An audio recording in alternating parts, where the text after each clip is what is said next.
우남 이승만. 풍운의 격동기 속에서 젊음을 개혁에 불사르고 혁명가로서 다가오는 외세에 항거한다. 망국의 한 속에서 조국의 자주독립 운동에 온몸을 던졌다. 해방과 더불어 외세를 물리치고 대한민국 건국의 위협을 이룩한다. 그는 확신에 찬 목표를 위해서는 실용적인 노선을 택했으며 카리스마적인 지도력을 발휘했다. 그리고 이 땅에 자유민주주의를 심었다. 갈망하던 남북 통일은 이루지 못한 채 장기 집권의 소용돌이에 빠져들게 되며 4.19 학생 의거를 맞아 스스로 대통령 자리에서 물러난 그를 아직도 우리는 독재자라 부른다.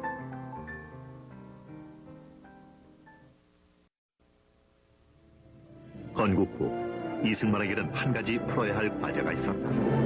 외세로부터의 진정한 독립. 비록 일본으로부터의 독립은 달성했지만 한반도에는 아직도 외세의 간섭이 남아있었다. 이러한 외세의 영향력에서 벗어나 오로지 분단된 민족이 하나 되는 그날, 이것이 이승만 일생의 꿈이었다.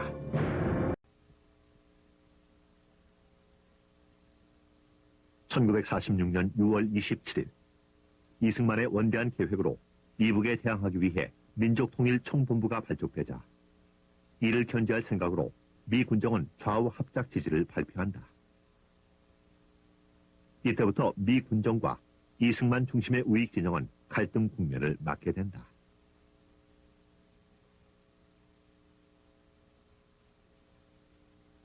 (1946년 2월) 말 미 국무성은 하재에게 다음과 같은 메시지를 보낸다. 중도파 세력의 육성과 김구 이승만에게 어떠한 호의도 보이지 말라는 내용이다. 또한 6월 초 미 국무성 힐드링 차관보가 하재에게 보낸 각서의 내용을 보면 최근 정치 논쟁에서 폭풍의 중심이 되는 인물이 물러난다면 미소 간의 합의는 크게 용이할 것이라고 밝히고 있다. 이승만의 자주독립 의지와 애국 정신이 미 군정으로서는 골칫거리였으므로 미 군정은 고의로 이승만에 대한 악의에 찬 정보를 미국 정보기관으로 흘렸고 그에 대해 평하는 보고서가 미 국무성으로 보내진 결과였다. 그 악의에 찬 정보는 하지에서부터 비롯됐는데 하지는 그의 정치 고문인 용공주의자 버치중이와 국무성 정치 고문인 엘저 히스의 말만 들었던 것이다. 이러한 사실들로 미뤄볼 때 한반도 문제를 모스크바 협정의 틀 속에서 해결하려는 것과 이승만과 김구를 정치적으로 제거하려는 미 국무성의 의도를 알 수 있다. 새로운 정치 세력의 육성, 이렇게 해서 떠오르게 된 것이 여운형 김규식의 좌우 합작 노선이었다. 미 국무성의 이승만 김구 세력 제거 의도를 몰랐던 이승만은 처음에는 좌우 합작 노선을 적극 지지했다. 하지만 과도입법 의원을 통해 보여준 미 군정의 우익진영 배제 조치는 이승만을 자극하기에 충분했다. 그는 좌우 합작 중심의 정권 인수 계획에 적극적으로 대응하기 시작한다. 이번 기회에 미 군정과 소련의 스티코프와 싸워 신탁 통치를 배제하고 한국이 원하는 자주 독립을 쟁취하려 했던 것이다. Well, as I said, the United States had two policies, both of them wrong. One of them was trusteeship, and the other one was coalition. They wanted the Korean people to collaborate with the communists, and they wanted Syngman Rhee to agree to a coalition, political coalition with the communists. He was absolutely determined that he would have none of that nonsense. No trusteeship, no coalition. 이승만은 종전이 빨랐던 동유럽의 체코, 헝가리, 폴란드, 불가리아, 루마니아 등의 국가에 연립정부가 수립되면서 소련의 위성국으로 전락해가는 과정을 이미 잘 알고 있었다. 그 대표적인 예가 체코였다. 연립정부에서 1년 만에 위성국으로 전락되는 것을 본 베네슈 대통령은 화병으로 세상을 떠났다. 따라서 공산주의와의 정치적 연합에 이승만은 적극 반대하는 입장을 취했고 미국이 원하는 연립정부의 미래를 비관적인 시각으로 바라보고 있었다. 이승만은 이때 야정군 사령관 하재에게 더 이상 나라의 운명을 맡길 수 없다고 판단했다.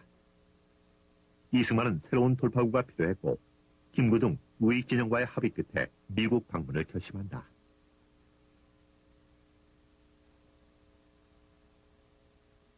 그는 미국에서 40여 년 가까이 살았다. 그는 그곳에서 뚜렷한 목표와 신념을 가지고 유학 생활을 했고 제26대 대통령 디오도 루즈벨트를 비롯 28대 대통령이며 이승만의 프린스턴 대학 은사이기도 한 우드로우 윌슨이나 역사가, 경제인, 언론인과 종교 지도자와도 개인적 또는 정치적으로도 인맥을 형성했다. 그는 그 나름대로의 자신이 있었다. 이미 29살의 젊은 나이에 디오도 루즈벨트 미국 대통령을 만났으며 조선의 독립을 호소한 경험이 있었던 이승만이었다. 하지만 이승만의 미국행은 쉽지 않았다. 메가더의 도움으로 미 군용기를 제공받았지만 출발 직전 하지 중장은 이승만의 탑승을 불허했다. 다행히 메가더의 주선으로 마련된 미국의 민간 항공기 노스웨스트 여객기로 이승만은 우여곡절 끝에 미국으로 향할 수 있었다.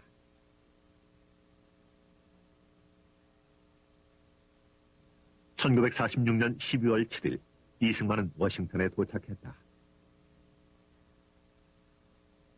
그는 미 상하의원과 국무위원, 언론사를 상대로 미 군정과 미 국무성의 대한반도 정책의 오류를 신랄하게 비판, 좋은 반응을 얻는다. 더구나 미국이 깨닫기 몇 년 전부터 앞으로 소련과 미국은 절대로 함께 갈 수 없고 조만간 서로 냉전이 올 것을 역설하였다. 그는 방미 기간 중 조선인의 독립의지를 알리는 한편 남북 총선이 이뤄질 때까지 남조선 지역의 행정을 담당할 과도 정부가 선거에 의해 수립돼야 한다는 주장을 펼쳤다. 이에 대해 국무성의 존 카터 빈센트 극동국장과 휴 버튼 동북아 국장은 신탁 통치를 받아들이라는 쪽이었으나 다행히 존 알 힐드링 차관보는 남한만이라도 단독 정부를 수립해야 한다는 이승만의 현실론을 지지했다. 이승만의 방미 외교에서 무엇보다 큰 성과는 1947년 3월 12일 발표된 트루먼 독트린이다. 이 때문에 미국의 대소 정책은 강경 봉쇄 정책으로 전환되었고 이는 이승만이 큰 도움을 준 셈이었다. 당시 미국의 이러한 변화는 이승만의 방미 외교 성과로 비춰졌다. 결국 소련에 대해 초지일관 펼쳐왔던 이승만의 정책 노선을 미국도 뒤늦게 인정한 것이었다. 이승만의 방미 중 1947년 1월 11일 국내에서는 미소 공동위원회 재개를 강력히 시사하는 미소간의 소한 내용으로 반탁운동이 다시 고개를 들기 시작했다. 미국에서는 이승만이, 국내에서는 김구가 반탁운동을 주도했다. 1947년 3월 2일 김구는 한국국민대표회의를 소집하고 그들에게 한국에 즉각적인 주권을 부여하도록 주장하라고 요구하지만 대표들은 이를 거절한다. 김구는 이 박사를 지지하는 여론을 과소평가해 왔음을 깨닫고 임시정부 의장직을 차임 이 박사가 그에 대신하여 선출되었다. 이승만과의 경쟁의식에서 나온 무리수였다. 이로써 현실 정치에서 김구의 영향력은 급속도로 줄어들고 김구와 이승만은 이후 다시는 서로 협조하고 합작하는 일이 없었다. 이런 국내적 상황에서 1947년 3월 1일 3.1절 기념식 날 좌우익의 큰 충돌이 발생한다. 이날 남산에서 기념식을 갖고 남대문으로 내려오던 좌익이 서울운동장에서 기념식을 마치고 남대문으로 향하던 우익 청년에게 총격을 가하는 사건이 발생하면서 좌우익 싸움은 격렬해지기 시작했다. 사회는 점점 혼란해지기 시작했고 이론적으로 우세한 좌익은 젊은 노동자들을 앞세워 전평이란 좌익단체를 이끌고 과격해지기 시작했다. 뒤늦게 이에 맞선 우익 청년들은 결사항전으로 치닫게 된다. 이승만은 귀국을 서두른다. 그러나 그의 귀국길도 빈센트 국장과 하지의 방해로 순탄치 않았다. 1947년 4월 5일 이승만은 힐드링 차관보의 주선으로 어렵게 귀국길에 오를 수 있게 되었고, 뒤로에 중국의 남경에 들러 장개석과 좌익의 침투 문제를 논의한 후 장개석의 전용기로 호국당을 밟을 수 있었다.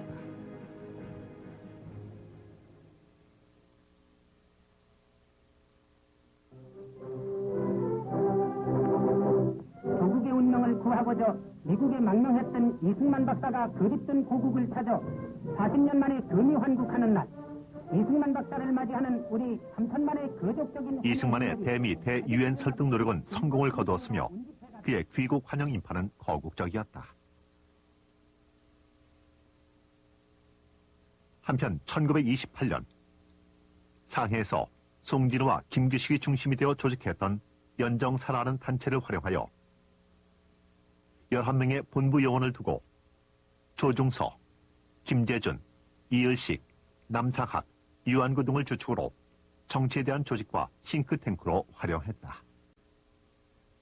직업군인으로 우직하기만 했던 하지 중당은 좌익인 그의 정치고문 버치중이와 북무성의 엘저 히스의 말만 듣고 조선을 통일하는 길은 좌우 합작 연립정부밖에 없다고 강력히 주장했고, 하지의 정치 고문으로 서재필 박사를 불러들인다.